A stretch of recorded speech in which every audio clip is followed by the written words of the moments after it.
सुन रहे हो ना? तो हमने संवेदी गामक अवस्था पढ़ ली, इसके बारे में शायद ही कोई बात ऐसी हो जो हमने नहीं पढ़ी है ना? परीक्षा में अब तक जितनी बातें आई हैं या संभावना है वो सब आपको आती है।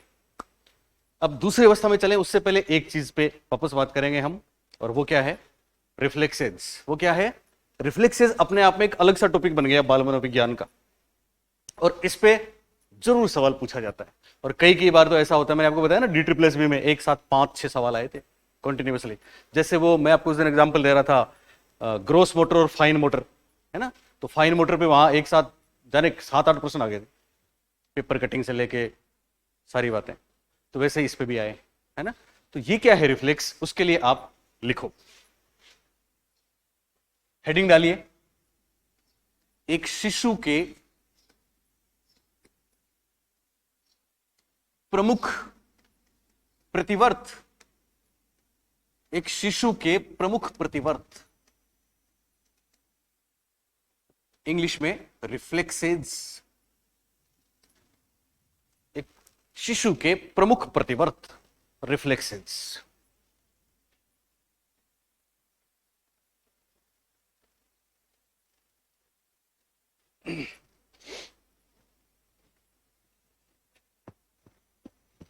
एक शिशु के प्रमुख प्रतिवर्त लिखा सबने? ओके, ध्यान दो, खास बात, प्रतिवर्त क्या होता है? प्रतिवर्त की क्या विशेषता है? पहली बात, ये जानबूझ के करते हैं कि अपने आप ही होते हैं, इसलिए स्वचालित होते हैं। प्रतिवर्त क्या होते हैं? दूसरी बात, प्रतिवर्त क्या बच्चा सीखता है या मां के पेट से लेके आता है? लेके आता है। दो बातें। और तीसरी बात, वो प्रतिवर्त जो थोड़े समय के लिए आते हैं और फिर लुप्त हो जाते हैं, उनकी कीमत है, उनकी वैल्यू है। कौन कौन से वो प्रतिवर्त हैं जिनका बाल मनोविज्ञान में बहुत महत्वपूर्ण स्थान है? लिखिए, एक नंबर, पहला रूटिंग। ये ऐसे आएंगे परीक्षा में, इंग्लिश में, हिंदी में, ठीक है ना? तो ऐसा ही लिखाएगा, रूटिंग लिखने की जरूरत नहीं है। मैंने जो लिखा है ऊपर वाला वही लिखो आप, ठीक है ना? क्योंकि इंग्लिश वाले वर्जन में ऐसा लिखाएगा और हिंदी वाले में ऐसा आएगा, इसलिए इसकी कोई हिंदी नहीं होगी, खास बात। तो रूटिंग, हिंदी वाला लिख लो आप, रूटिंग। ना स्पेलिंग का झंझट ना कुछ और। तो रूटिंग क्या होता है, चलिए बताओ। यस, आप बताओ इधर से, धर्माराम। यानी रूटिंग वो चीज है कि अगर बच्चा रूटिंग, अच्छा एक और है, ये रिफ्लेक्सेस इस बात के द्योतक हैं, इस बात का परिचय देते हैं कि बच्चे का नर्व सिस्टम सही काम कर रहा है।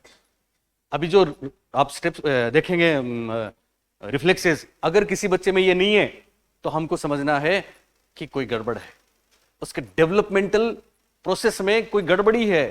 नहीं तो हर बच्चा ऐसे ही करता है, इसलिए इतनी रिसर्च करके आपके सामने चीजें आती हैं।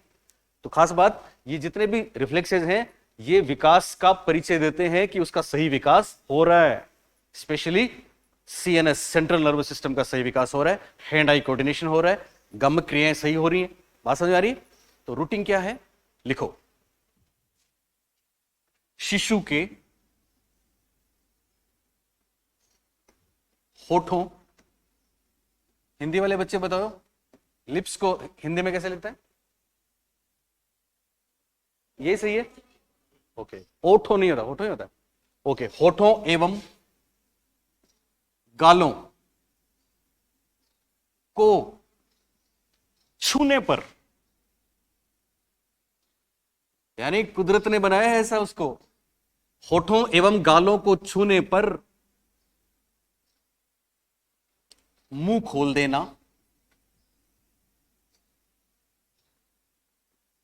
वह सिर को घुमाना।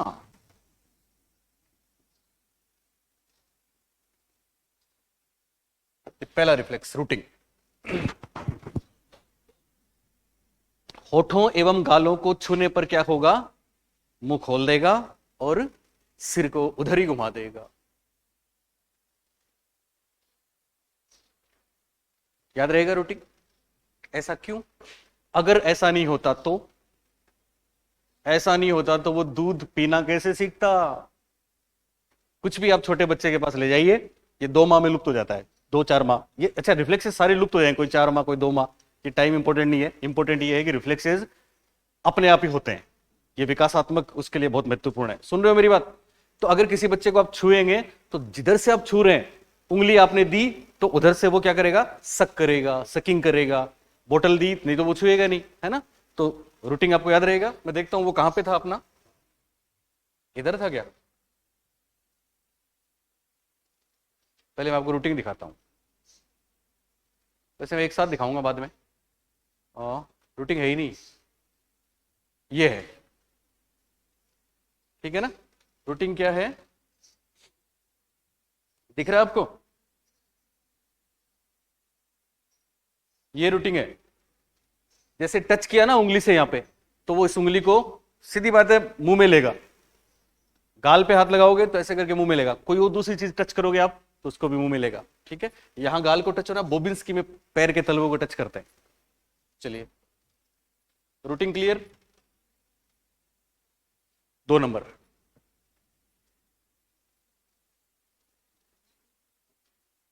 ब्लेक का ब्लेक हो गया ना। 2 नंबर, स्टिपिंग।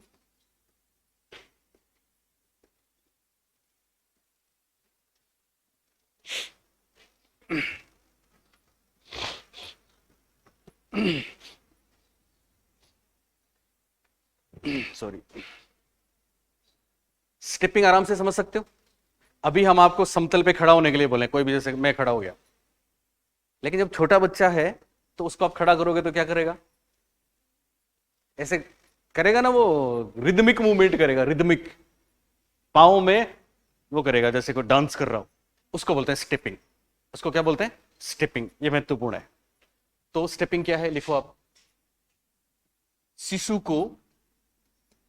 को समतल पर, शिशु को समतल पर खड़ा करने पर, शिशु को समतल पर खड़ा करने पर,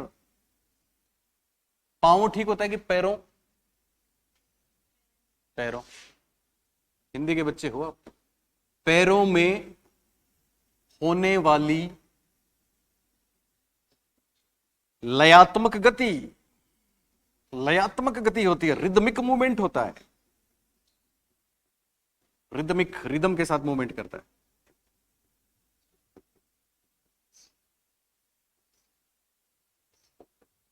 यह है स्टेपिंग। स्टेपिंग सिंपल है, समतल पर खड़ा करेंगे तो वो रिदमिक मूवमेंट करेगा। लेकिन थोड़े समय के लिए आया और चला गया, इसलिए इसकी वैल्यू है। तो पैरों में होने वाली लयात्मक गति क्या कहलाती है?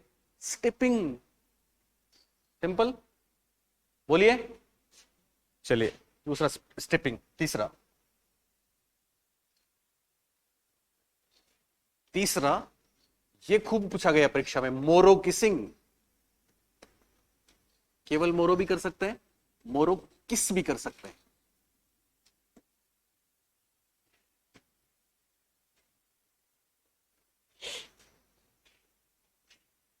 मोरो किस सुना है? मोरो किस आया परीक्षा में? सुन रहे हो ना छोटे बच्चों? आप भी। छोटा बच्चा पीठ के बल लेटा है, कैसे लेटा है? सीधा। तो अच्छा, इसको ट्रिगर, कुछ चीजें ट्रिगर भी करती हैं, मतलब आप कुछ ऐसा करोगे तो फिर मोरो किस करेगा वो। तो जैसे आपने उसके पास कोई साउंड किया, या अचानक तेज कोई आवाज आई, या अचानक लाइट ऑन कर दी, या अचानक कोई ऐसा मूवमेंट हुआ हड़बड़ाहट वाला, तो वो क्या करता है? वो अपने शरीर को, मतलब इसको, सीने को, धड़ को अर्धवर्ताकार रूप में ऊपर उठाता है। सुन रहे हो? सीने को या धड़ को अर्धवर्ताकार रूप में ऊपर उठाता है, दोनों बाहों को बाहर फेंक देता है। फेंकने का मतलब फैला देता है, और फिर उनको वापस इस तरह से समेटता है मानो वो सारी कायनात को अपने आगोश में लेना चाहता हो, मानो वो हर चीज को आलिंगन करना चाहता हो। इसको बोलते हैं मोरो किस। क्लियर हुई? लिखो। कोई भी अचानक तेज ध्वनि होने पर अचानक तेज ध्वनि होने पर, अचानक तेज ध्वनि होने पर, अचानक तेज ध्वनि होने पर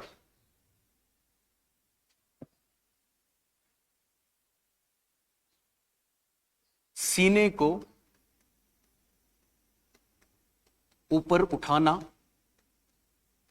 अचानक तेज ध्वनि होने पर सीने को ऊपर उठाना, दोनों बाहों को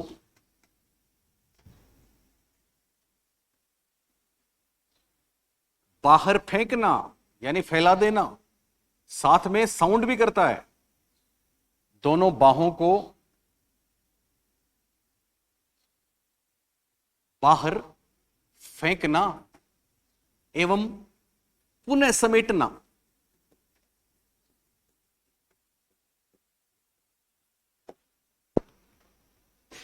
मोरो किसिंग है, मोरो किसिंग है।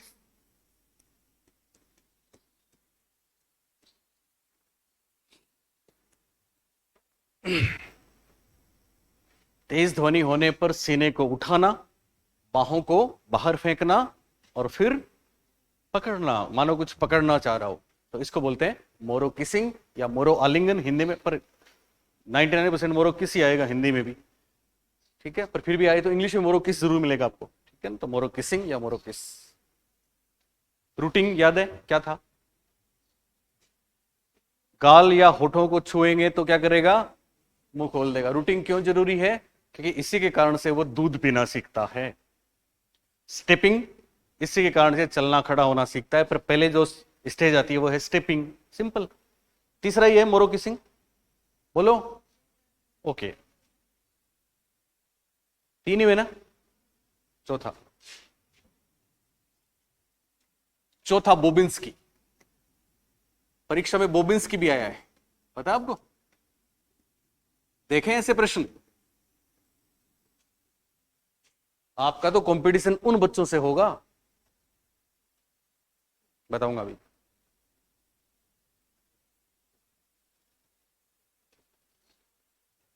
बोबिंस्की, आपको पता है अभी जयपुर था मैं, तो विश्वस्त सूत्रों से खबर है 19 तारीख को कौन सा डे पड़ेगा?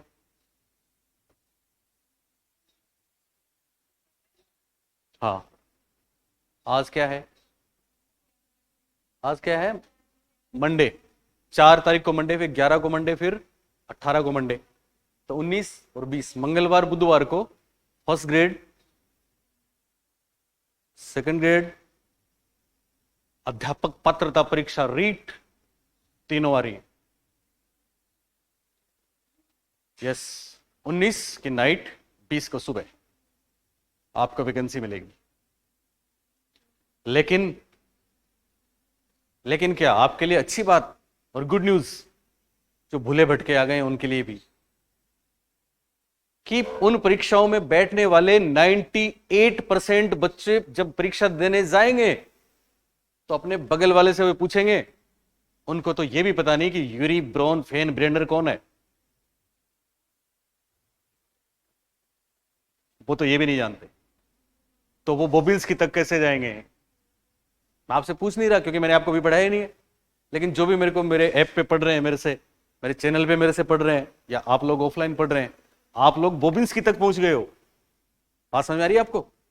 मैं आपको फिर बता दूं, एक सवाल जिंदगी बनाता है, एक सवाल जिंदगी बिगाड़ देता है, और हमारे तो हर कदम पे सवाल हैं। सुन रहे हो? कुछ बच्चे कहते सर आईसीटी आप ही कराओगे क्या? मैंने उसका जवाब दिया, मैंने कहा राजस्थान में टीचिंग मॉडल्स और आईसीटी के जनक हैं हम इस बात के लिए जाने जाते हैं।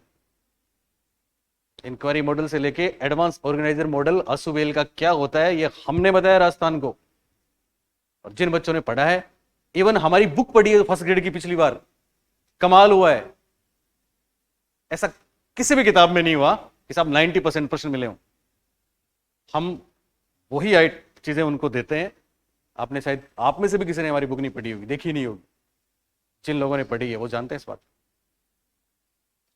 तो इस मामले में आप लकी हो कि आप उस भीड़ से, बाकी मैं नहीं कहता, हालांकि आपका बाकी सब्जेक्ट भी टॉप टीचर से करा रहे होंगे, लेकिन साइकोलॉजी में तो आप कितना भी बीट कर सकते हो, लेकिन शर्त तो वही है ना कि आप कभी क्लास मिस ना करो, इंटरेस्ट के साथ पढ़ो, जो हम बताएं उस पर हर एक चीज पे गौर करो, और ज्यादा कोई विशेष टेंशन की जरूरत नहीं है। ये 60 नंबर तो हम आपको दिलवाएंगे मिनिमम एफर्ट में। मिनिमम एफर्ट इसलिए बोल रहा हूं कि एक बार यहाँ पे क्लास में पढ़ रहे हैं मेरे साथ, एक बार हर टॉपिक पे मैं एक से एक सारे प्रश्न करवाता हूं आपको, वो क्वेश्चंस करेंगे, और एक बार परीक्षा से पहले आपको पढ़ लेना है, गारंटी है, गारंटी है। बात समझ आ रही है आपको? ओके, तो बोबिन्स्की क्या होता है लिखो आप, बस इतना सा फर्क है कि रूटिंग में कहां पे टच किया, गालों पे या फिर होठों पे, और बोबिन्स्की में कहां करेंगे, ये फ्लीट पे, तलवों पे, पैरों पे। तो लिखो तलवों को, नोकिंग द फ्लीट्स बोला है, तो तलवों को ठोकने पर, ऐसा आया था परीक्षा में, और ठोकने का मतलब बहुत जोर से नहीं ठोकना है, स्पर्श करना है, तो आप ऐसा लिख दो, तलवों को स्पर्श करने पर, तलवों को स्पर्श करने पर पीछे मुड़ जाना, तलवों को स्पर्श करने पर पीछे मुड़ जाना, एवं पंजों को पीछे मुड़ जाना एवं पंजों को फैला देना। इस तरह से पंजों को फैला देता है। वो तो किसी और को दे यार, उधर उधर कोई बैठे हैं, उधर आ जा, मुझे लगा कोई एडमिशन आया। अभी तो वैसे बैठने को जगह नहीं मिलेगी आपको, जैसे ये खबर आएगी ना 19-20 तारीख को।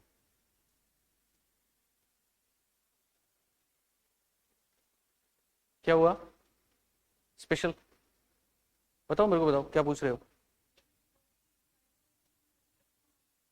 नहीं, साइको सब्जेक्ट में 60 नंबर की आएगी, 60 मार्क्स। हालांकि यहां हम साइको, आप जो कोई फर्स्ट पेपर भी करेंगे ना यहाँ पे, उनको भी साइको अवेलेबल कराएंगे, क्योंकि साइको के मेरे सेपरेट बैचेज चलेंगे यहाँ पे, ओनली साइकोलॉजी पढ़ने के लिए। आप चाहे सेकंड ग्रेड दो, और मैं तो इस तरह से लेके चल रहा हूँ कि ये जो बैच है, मैंने बोला था आपको स्पेशल बैच, जिसमें सेकंड ग्रेड और फर्स्ट ग्रेड और रीट सारी एक साथ सब कंप्लीट, क्योंकि हम ऐप पे अलग अलग देंगे, तो आपको तीनों चीजें मिलेंगी। तो जो एकदम, और मेरे ख्याल से सारे जॉबलेस हो आप, तो आपके लिए तो रामबाण है, उतनी रीट इंपॉर्टेंट है, उतनी सेकंड ग्रेड है, उतनी फर्स्ट ग्रेड है। तो कितने तैयारी हो रही है पता है आपको? फर्स्ट ग्रेड में 60 नंबर की साइकोलॉजी आपकी तैयार हो रही है सब्जेक्ट में। सेकंड ग्रेड में फर्स्ट पेपर में 40 नंबर की साइकोलॉजी तैयार हो रही है, जिसमें आपको पता है मैथ्स में क्या हालत हुई थी? नहीं, वो सब्जेक्ट में आती है। फर्स्ट पेपर में एजुकेशन मैनेजमेंट आता है ना, 75 प्रश्नों में 15 प्रश्न उसके आता है। वो हमारे साथ रहोगी तो वो भी हम सब, हमारे चैनल पे सब फ्री है। आपको बताऊंगा मैं जाने से पहले, चैनल है ना वो, मतलब आपका वो बदल गया आज से, आ गई आप भूले भटके। तो क्या बोल रहा था मैं? हाँ, 40 नंबर। आप सोचिए अभी क्या हुआ मैथ्स में, पता है क्या हुआ? पीटीआई में क्या हुआ? फर्स्ट पेपर क्लियर नहीं हुआ, 40% नहीं आए। सोचो कितनी बेवकूफी करते हैं बच्चे, जो हमें ढूंढ के यहां नहीं आते। यस, बोलो गुजर। चलिए, बोबिन्स्की तो तलवों को स्पर्श करने पर क्या करेगा? पीछे मुड़ जाएगा और अपने पंजों को यूं फैला देगा, उसको बोलते हैं बोबिन। एक ही चीज याद रखना, रूटिंग में तो गाल को छुएगा, होठों को छुएंगे तब करेगा, और इसमें किसको छुएंगे? तलवों को। नेक्स्ट,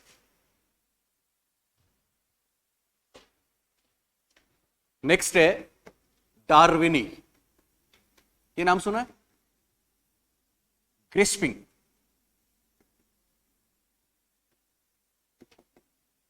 डार्विनी ग्रिस्पिंग। अच्छा, ये चीज आपकी जिंदगी में कितनी इंपॉर्टेंट है, आप सोचिए। आप बच्चों को पालेंगे, पालोगी, है ना, तो कितना काम आएगा ये सब। पर अभी तो बाकी है बहुत कुछ।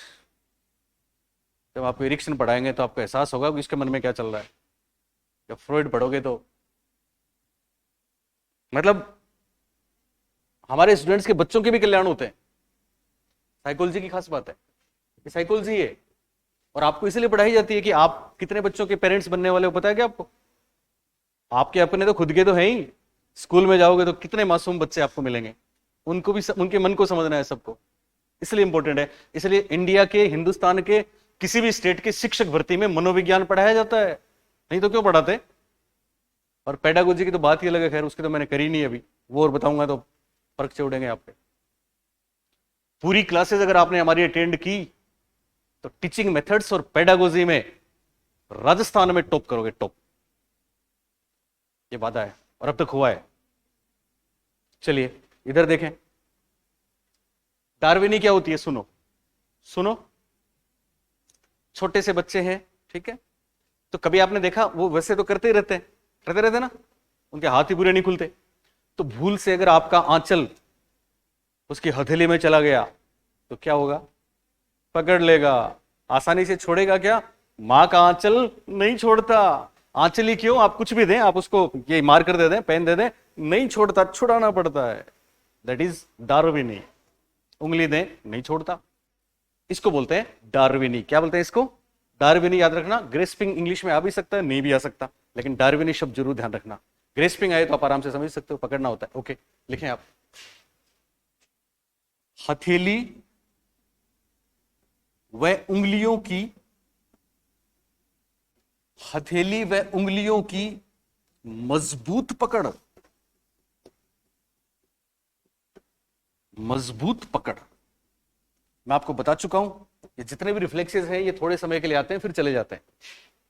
ये क्यों जरूरी है, इनसे पता लगता है बच्चे का सेंट्रल नर्वस सिस्टम सही काम कर रहा है क्या, बच्चे की मोटर एक्टिविटीज सही दिशा में जा रही है क्या। अगर कोई बच्चा ऐसा नहीं करता तो अबनॉर्मल है, तो प्रॉब्लम है, स्पेशली नर्वस सिस्टम में। ये रिसर्च। तो डार्विनी ग्रेस्पिंग क्लियर हुआ सबको, बोलो ओके। आप मुझे बताएं, गालों और होठों को छूने वाली कौन सी बात, कौन सी, रूटिंग। पैर के तलवों को छूने वाली बॉबिन्स की, कौन सी, बॉबिन्स की।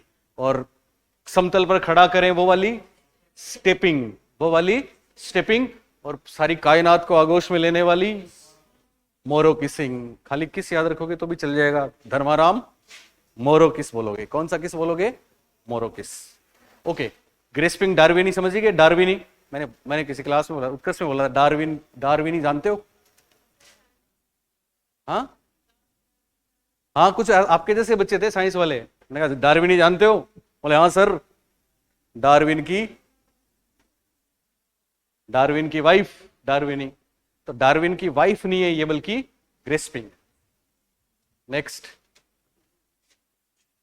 टोनिक नेक। ये बहुत प्रसिद्ध है, जो हमने आपको भी दिखाया था। टोनिक नेक ऐसा हैंड आई कोऑर्डिनेशन के लिए होता है। तो टोनिक नेक, टोनिक नेक ही नाम है, बस लास्ट है। क्या हुआ, अच्छा, ओनली साइकोलॉजी पढ़ने जो बच्चे आते हैं वो एकदम फ्रेश फ्रेश एनर्जेटिक आते हैं। आप लोग तीनों अभी आए हो, आज पहला दिन है,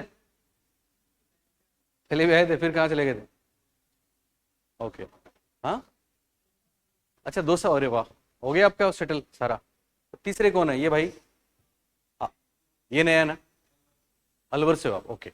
सब्जेक्ट क्या है, मजा आ जाएगा आपको, सही जगह पे आ गए।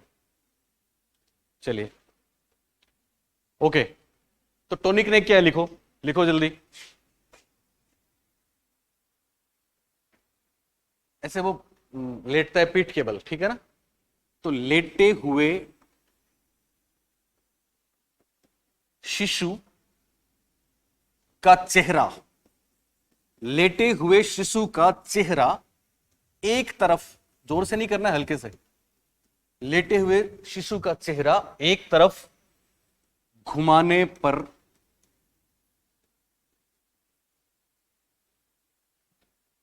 लेटे हुए शिशु का चेहरा एक तरफ घुमाने पर उस दिशा के बाजू, बाजू समझते हो, बाजू नहीं समझ रहे, हाँ, बाजू, ओके, तो हाथ कर दो फिर, मैं बाजू का मतलब हाथ है यहां पे, और घुमाने पर उस दिशा के हाथ को एक्सपेंड करना, एक्सपेंड करने का मतलब होता है ऐसे फैला देना, सीधा हाथ को फैलाना, वह दूसरे हाथ को मोड़ देना। और पांवों के साथ भी ऐसा ही होता है। तो भाषा बदल सकती है परीक्षा में, कभी एक तरफ चेहरा करने पर शिशु का हाथ और पांव मोड़ देना ऐसा आ जाए कुछ, तो भी आप समझ लेना टोनिक नेक की बात हो रही है। चेहरा एक तरफ करने पर क्या होगा, उस दिशा के हाथ को तो वो जैसे जैसे एक शिशु लेटा हुआ है फॉर एग्जांपल, मैं सुन रहे हो ना, तो मेरा चेहरा इधर किया, तो इस हाथ को तो एक्सपेंड और इसको ऐसे, ये क्या कहलाएगा, टोनिक नेक। बोलिए आप लोग करिए, बाएं बाएं, आप बाएं तरफ चेहरा करिए और टोनिक नेक करके बताइए मेरे को। बायां हाथ ऐसे फैलाओ और दाहिना ऐसे करो। मैडम ओके ओके, बात समझ आ गई। ये टोनिक नेक है। टोनिक नेक इसलिए ज्यादा इंपॉर्टेंट है कि एक तो टोनिक नेक की शुरुआत हो जाती है, मैंने आपको शुरू में बताया था 18 वीक्स, गर्भ में ही शुरुआत हो जाती है। पैर भी आते हैं। टोनिक नेक में क्या होता है, हाथ तो ये करता है और पैर की पोजीशन जो होती है ना, वो भी एक पांव मुड़ जाता है और एक सीधा रहता है। तो मेनली क्या है कि ये पोजीशन जो है हाथ वाली, इससे ये शो होता है। दूसरी खास बात कि ये गर्भावस्था में हो जाता है। कब हो जाता है, गर्भावस्था में, और 5 से 7 महीने तक रहता है ये 5 से 7 माह, किसी में 4 माह, इसलिए सबको लिखना जरूरी नहीं है, पर 5 से 7 माह के बाद ये विलुप्त होता है। अब वो पिक्चर कहां है जो आपको बता दूं मैं, देखो ध्यान से। ग्रेस्प रिफ्लेक्स आ गया, बोलिए आया कि नहीं। पर यहां पे क्या कमी है, यस डार्विनी नहीं लिखा। क्या नहीं लिखा, डार्विनी। तो ये है डार्विनी, डार्विन की वाइफ। ये मोरो देखो आप, कितना शानदार है, दिख रहा है, दोनों को ऐसे फैला रहा है, वापस रीच करेगा। तो आप ऐसे भी कर सकते हो, या लेटा है तो धप से कर सकते हो, कोई भी मूवमेंट हुआ उसके पास तो दोनों हाथों को बोलिए फैलाया कि नहीं फैलाया, है ना। यूं लग रहा है जैसे, एक और बात है इसमें, मोरो रिफ्लेक्स में क्या होता है, मोरो रिफ्लेक्स में बच्चा अंदर से क्या फील करता है, इसकी भी रिसर्च की है पियाजे ने और बहुत से लोगों ने, सुन रहे हो कि नहीं। बच्चे को यूं लगता है जैसे मैं गिरने वाला हूं, तो जब हम गिरने वाले होते हैं तो हम इस तरह से करते हैं, है ना, उड़ने वाला हूं, गिरने वाला हूं। तो कभी छोटे बच्चे के साथ हम खेलते हैं तो वहां भी मोरों के दर्शन होते हैं। आप उसको हल्का सा पकड़ के ऐसे हिलाना तो ऐसे कर देगा, या ऐसे करना नीचे तो भी ऐसे कर देगा, या लेटा हुआ है तो आवाज करना धप से तो वो क्या करेगा, ऐसे करेगा, फिर ऐसे करेगा। और दुखी होगा कि खुश होगा, खुश होगा, किलकारी करेगा, उसको बोलते हैं मोरो। बोबिन्स की देखिए, बोबिन्स के में क्या ध्यान रखना है, फैला दिया पंजे को मोरपंख की तरह, बोलिए फैलाया कि नहीं फैलाया, हुआ ना। टोनिक नेक कहां गया, यस ये टोनिक नेक देखिए। टोनिक नेक में क्या किया, इस तरफ की तो फैला दी, इधर देख रहा है, इधर देख रहा है तो ये तो फैल गया, और इसको एक्सपेंड किया, इसको फ्लेक्स किया, इसको मोड़ दिया। उधर मुंह करेगा तो इसको फैला देगा, इसको मोड़ देगा, ठीक है। स्टेप दिख रहा है, कदम ताल। अच्छा खास बात, ये जो टोनिक नेक है, ये टोनिक नेक बच्चे को क्रावल रिफ्लेक्स के लिए तैयार करता है। क्रावल समझते हो, करवट बदलना, घुटने के बल चलना, तो इसके लिए तैयार कर रहा है। इसमें क्या होता है, हैंड आई कोऑर्डिनेशन बनता है। क्या बनता है, हैंड आई कोऑर्डिनेशन सही तरीके से बनता है। इसका मतलब ऐसा बच्चा कर रहा है, इसका मतलब सेंट्रल नर्व सिस्टम उसका परफेक्ट काम कर रहा है। और अगर वो ऐसा नहीं कर रहा है, अब उसका मुंह घुमा दें फिर भी वो ऐसा नहीं कर रहा, तो फिर हमको चिंता करनी है। ओके, ये आपका कौन सा है, रूटिंग, ये तो पहले बता चुके हैं, ये रूटिंग है, ये बोबिन्स की है, ये स्टेप है, ये टोनिक नेक है, ये ग्रेस्प है, ये मोरो है। बोलिए क्लियर सबको, क्लियर। ओके, तो कल मिलते हैं, थैंक यू।